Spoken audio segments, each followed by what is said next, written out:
Hello students, welcome to my channel. आज इस lecture में हम लोग देखेंगे fish disease and their control के बारे में, जिसमें हम लोग टॉपिक कवर करने वाले हैं fungal diseases, non infectious diseases, diseases due to alternation of in pH and miscellaneous diseases. तो सबसे पहले हम लोग देखेंगे फंगल डिसीज़ के बारे में। फंगल डिसीज़ क्या होती है? फंगल डिसीज़ का सबसे पहला एग्जाम्पल है सैप्रोलैग्निया। इसमें क्या होता है, ये जो है सैप्रोलैग्निया पैरासिटी का एक फंगल होता है, इसकी वजह से होती है ये डिसीज़। जिसमें क्या होता है कि जो फंगी है, जो पैरासाइट है, वो हाइप रिलीज़ करता है। हाइप मतलब एक आप कहेंगे एक नूडल्स टाइप, उसका एक लॉन्ग वो होता है, ऑर्गेनिज्म होता है, जो कि सबटेनियस पार्ट में जो फिश का सबटेनियस पार्ट होता है, यानी कि जो फिश की स्किन है उसका जो सबसे थीन लेयर होगा वहाँ पे ग्रो करेगा और वो सराउंडिंग टिश्यू को डिस्ट्रॉय करेगा। इसके सिम्टम्स क्या है?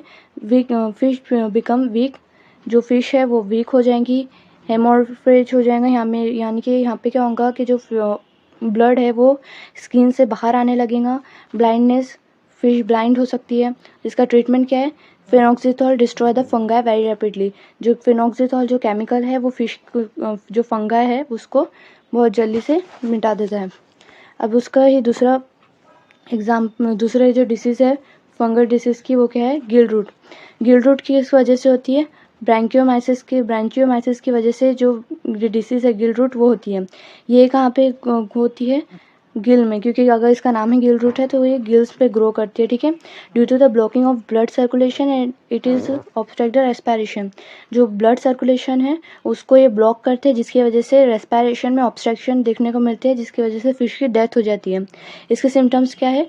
Red flecking on the gill filament. जो आपको जो गिल्स है उसके ऊपर एक रेड स्पॉट्स देखने को मिलते हैं इस डिसीज़ की वजह से।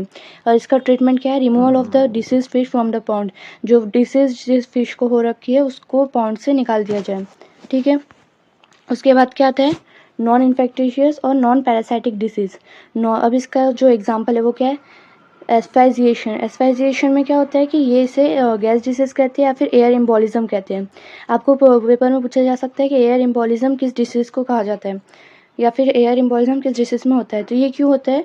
Super saturation of the dissolve oxygen. Oxygen की लेवल जब पॉन्ड में बहुत ज़्यादा बढ़ जाती है, इस वजह से ये डिसीज़ होती है फिशेज़ के अंदर, क्योंकि फिशेज़ ज़्यादा ऑक्सीजन भी टॉलरेट नहीं कर सकती और कम ऑक्सीजन भी टॉलरेट नहीं कर सकती।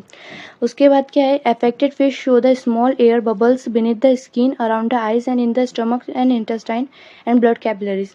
जो फिश है जो इस वजह से अफेक्ट हुई है, उसमें क्या देखने को मिलता है? उसकी स्किन में, उसके आइज में, उसके स्टमक में, इंटेस्टाइन में एंड ब्लड कैपिलरीज में जो एयर बबल्स देखने को मिलते हैं, ठीक है।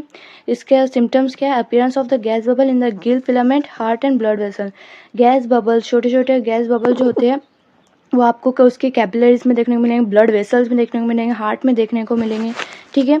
ये हो गया एक नॉन इन्फेक्टिशियस और नॉन पैरासाइटिक, मतलब जो किसी पैरासाइट की वजह से नहीं होती है, जो सिर्फ एक ऑक्सीजन लेवल कम होने या ज़्यादा होने या फिर इन्वायरमेंटल फैक्टर की वजह से होती है डिसीज़, ठीक है। उसके बाद क्या है?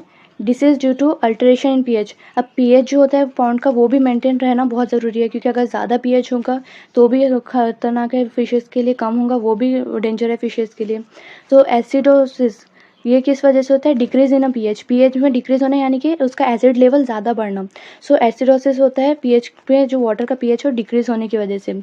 और अल्कैलोसिस मतलब जो अल्कलीन कंडीशन है वाटर की वो बढ़ जाना, यानी बेसिसिटी जो है वाटर की वो उस लेवल पे जाना, ठीक है।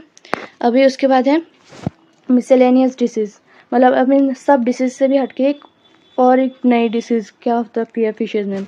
Certain algae cause the mortality among the fishes by choking the gills or by release the toxic gas।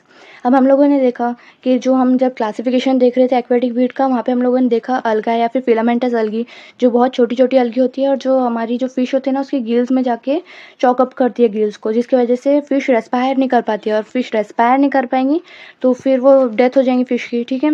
और ये टॉक्सिक गैसेस की वजह से भी होता है, तो एक फिलामेंटस अलगी की वजह से होगा और टॉक्सिक गैसेस की वजह से होगा, फिश डिस्ट्रॉय हो जाएंगे पूरी तरीके से।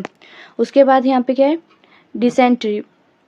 अभी देखो फिर क्या होता है कि इसमें जो फिश है उसको प्रॉपर प्रोटीन ना मिल या फिर प्रॉपर फूड ना मिल पाना, या फिर उसका जो फूड है, उसका जो डाइट है उसमें फैट और प्रोटीन ज़्यादा हो जाना। देखो फिश ना कभी फैट और प्रोटीन डाइजेस्ट नहीं कर पाती, जो फैट होता है, यूजुअली जो फैट होता है वो डाइजेस्ट नहीं कर पाती फ़िश, तो इस वजह से उसको इस खाने में ऊपर नीचे होने की वजह से जो डिसीज़ होती है उसे डिसेंट्री कहेंगे। उसके बाद क्या है, डाइटरी एंड डिफिशियंसी डिसीज़। अभी डाइटरी और डिफिशियंसी में भी यही होता है कि जो न्यूट्रिएंट है वो ना मिल पाना, शॉर्टेज ऑफ फूड फिश जो होती है, मतलब जो हम फिशेस को खाना डालते हैं वो उसको ना मिल पाना पूरी तरीके से। इस वजह से जो फिश को डिसीज़ होती है वो डाइटरी होती है। डिसेंट्री मतलब उसको जो इनडाइजेस्टिबल फूड मिलना, या फिर जो उसको डाइजेस्ट नहीं हो रहा है ऐसा फूड उसको दिया जाना, जिस वजह से उसको डाइसेंट्री डिसीज़ देखने को मिलेंगी। डाइटरी ऑफ डिफिशियंसी डिसीज़ मतलब उसका जो फूड है उसमें प्रॉपर न्यूट्रिएंट ना होना। ठीक है, सो ये थी हमारी पूरी यहाँ पे हमारा चैप्टर ख़त्म होता है एक्वेटिक वीड्स का। इसके बाद इसकी एक्सरसाइज भी होंगी, सो आप मेरे चैनल को सब्सक्राइब कर लीजिए ताकि आपको जो है एक्सरसाइज का वीडियो भी मिल जाए। ठीक है, सो थैंक्स फॉर वॉचिंग।